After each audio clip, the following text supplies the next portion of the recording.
On a balmy evening of July 10th, 2016, two shadowy figures stride purposefully toward a bank entrance in Taipei. Clad in medical masks and fisherman hats, they exude an air of calculated menace. One stations himself at the door, a silent sentinel, while his accomplice positions himself before an ATM. Yet he makes no move to insert a card or tamper with the machine. He simply waits, poised in eerie stillness. Then, as if by some dark magic, the ATM erupts, spewing banknotes in a torrent of illicit wealth. All he needs to do is gather the cascade of cash until a stranger's approach shatters their scheme, prompting a swift retreat.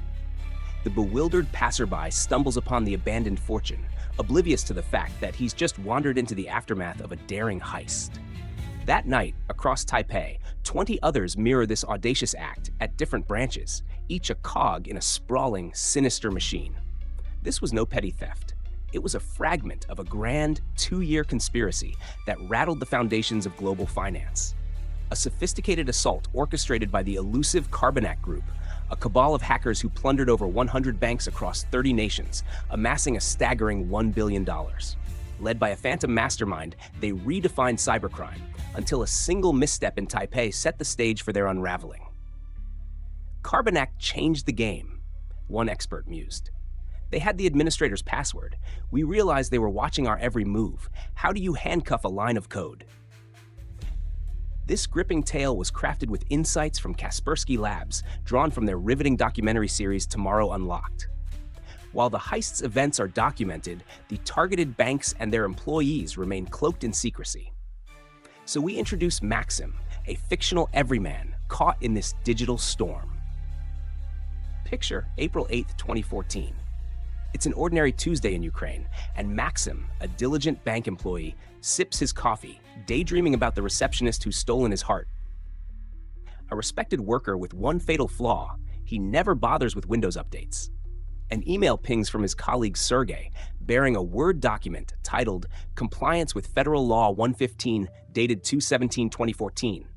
It sounds urgent enough. Maxim clicks, skims it, and moves on with his mundane day. Months later, he's in a tense meeting. His boss, visibly shaken, reveals that their ATMs have begun disgorging cash at random hours. Lucky bystanders could simply scoop it up. A cyberattack looms, and the staff are warned: beware suspicious emails. For Maxim, it's just another day of stress, until it isn't. Back to the chaos. Maxim's bank enlists Kaspersky to unravel the mystery. All your ATMs are empty. You know something's wrong, says Your Thunder, a Kaspersky sleuth on the case. He scours the ATM hard drives for malware, but finds nothing. No trace, no trail. Months later, at 3 a.m., an urgent call jolts Your awake.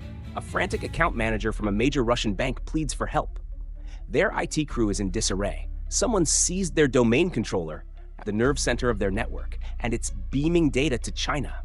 A Kaspersky specialist races to the scene, uncovering remote control software. Could the intruder be watching them now? On a hunch, he types hello in Russian into a Word doc. Minutes tick by, then the cursor stirs, and a reply emerges: "You will not catch us." Defiant, he fires back: "We will." The hacker doubles down: "No, you won't." A surreal standoff unfolds. Eventually, Kaspersky unearths the culprit, a malware strain dubbed Carbanak, linked to the Garban Trojan. This Russian bank breach ties back to Ukraine's rogue ATMs, revealing the hacker's playbook. Rewind to April 8th, 2014. A Carbanak operative hijacks Sergey's email, targeting Maxim's PC with that fateful Word attachment. It exploits a Microsoft Word flaw, planting a backdoor for remote access. Next, the hacker installs sluggish software on Maxim's machine, irking him enough to summon IT.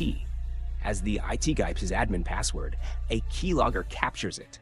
With that golden key, the hacker breaches the domain controller, silently stalking the network for months. He studies the money-moving systems, then strikes. Carbanak's arsenal boasts three cunning ploys.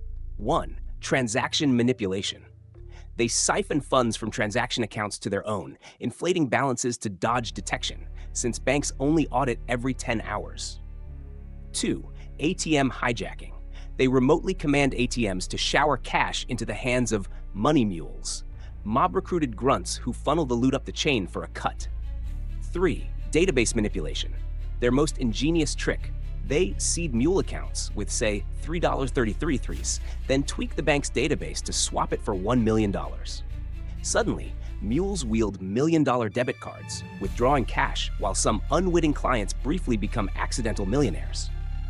By 2015, Carbonak's haul nears $1 billion across 100 institutions: Russia, the US, China, Europe, seemingly unstoppable. Until Taipei, July 2016. At First Bank, over 70 million NT dollars vanish from 34 ATMs across 20 branches. Two men in masks and hats hit one site, but when a stranger interrupts, they flee, leaving cash strewn about. Taiwan's police mobilize 500 officers, combing CCTV footage and tracing suspects to hotels. Of 22 mules, mostly Russian, some Eastern European, 19 escape, but 3 linger with the loot. Their faces plaster the news. One hides sports bags of cash in Donggu Park, only for an old man to snag one, thinking it divine luck. Another, Bobby, stashes suitcases in Taipei Central Station lockers. 2 accomplices retrieve them, but police swoop in during brunch, recovering $1.5 million, 90% of the haul. The trio gets 4+ years. They're small fry, but one's phone yields photos of cash stacks and emails from Carbonak's suspected kingpin. The hunt escalates. Europol, the FBI, and global authorities chase the mastermind. On March 6, 2018, in Alicante, Spain, Dennis, a Ukrainian coder, lives lavishly with his family, funded by 15,000 bitcoins, then $162 million, now over $1 billion. A recluse, he crafts malware, spending via crypto. But buying cars and houses with real cash leaves breadcrumbs. Police pounce, seizing his laptop, still unlocked, along with 2 BMWs, $500,000 in jewelry, and his bitcoins. Yet, most of the $1 billion remains lost. Dennis didn't act alone. A team of 10 to 30 pulled this off. Their code, a tangled web defying pursuit. Later in 2018, 3 more Ukrainians fall, but experts suspect Russian hackers operate with Moscow's tacit nod, sowing chaos in the West. Maxim's bank lost millions, a preventable wound. Carbanak exploited a patched word flaw, ignored because Maxim skipped updates. So keep your systems current. It might spare your company a fortune.